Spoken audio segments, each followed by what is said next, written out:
A few months ago, we played Spider-Man for the first time, and we learned in those opening moments of the game that Kingpin falls right away.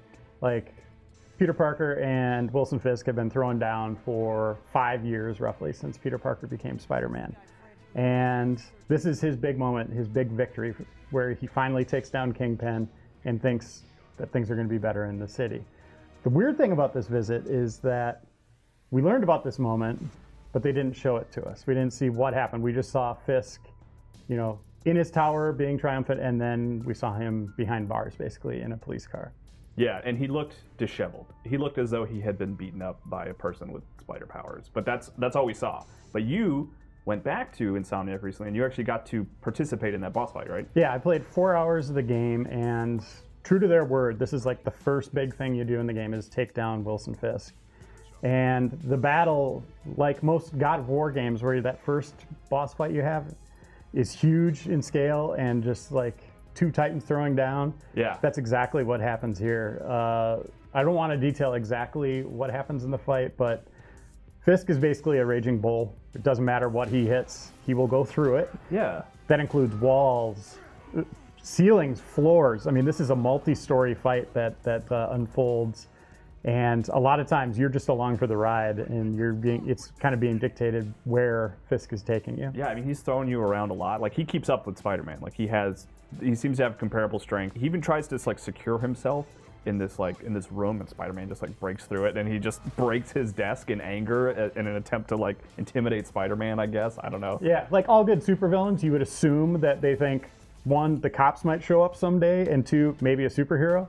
So he has prepared. Like, Fisk's tower is kind of a fortress, and when things go bad there, the defenses come up, and you have to deal with those as well. Were there a lot of QTEs? There's a few. Like playing the Uncharted games, you want to keep your hand on the controller. Like, when a cutscene's happening, you just never know what's going to happen. There's one moment as the building's being destroyed where I had to free some of Fisk's employees, just standard civilians, from beneath rubble. And that was a moment where once Spider-Man got his fingers under the rubble, I had to lift it up, jamming on the square button. And that just happened in the middle of the boss fight. Like, you had to take care of civilians. This is just the moment where you're running to the next sequence. Oh, okay. But there was one moment where I'm free falling with Fisk, and then I had to hit various buttons timing buttons. This wasn't jamming on the buttons. This was like a matter of timing to shoot webs or, brace for impact, stuff like that. And when you weren't doing QTEs, what was the combat like? Were you doing like combos or? I don't want to give away all the strategies, but you're doing a bunch of different things at different stages in the fight. It's a multi-stage kind of encounter where at one point you're relying on more of your melee. Other times you got to be more resourceful. But it's a lot more than just hitting square. Oh yeah. Yep. But in the aftermath of it, you see Fisk get put in the police van, whisked away to the prison, but that's not the last you hear of him here. And I'm not saying you're going to hear him on a phone. You're not going to call in or go visit him at the prison or anything like that. Get on Skype but, with him. his people are still around across the city. They're still running the empire. But there's another force that's coming in to take that down. And they even have some missions that are kind of the aftermath. One of the ones that I played was the estate sale. So they're starting to get rid of all of his belongings that were probably in Fisk's tower, right? That it's been seized now. One of them is, I don't want to, again, give away a lot of it. There's a lot of old, priceless paintings and statues and stuff like that. But one of them is a cello that he has behind this glass case. And for all the Spider-Man fans out there, it is named Vanessa. Look it up.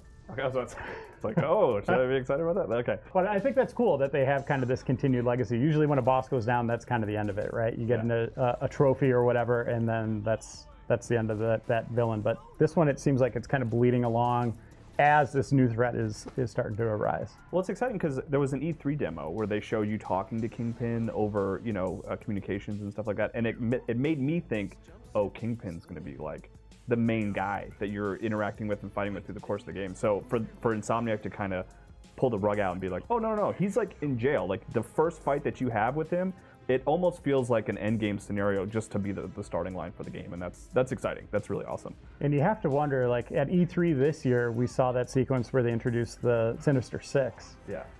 But the prison's being destroyed. There's a riot going on in the prison. Does Kingpin get out there? will you fight him again? Will he join up with the Sinister Six? There's a lot of questions that we still need answers to, but I really liked what I played. I thought the boss fight was really well done, intense, like high levels of intensity all the way through it, and yeah, that's just the first one. Like, you're going to become more powerful as the game goes on, so you're going to have a wider arsenal for the later foes. Especially, I mean, you got to take down all of the Sinister Six at some point. Yeah, well, I hope so. But yeah, it sounds like an awesome way to kick off the game. But your foolishness ends now.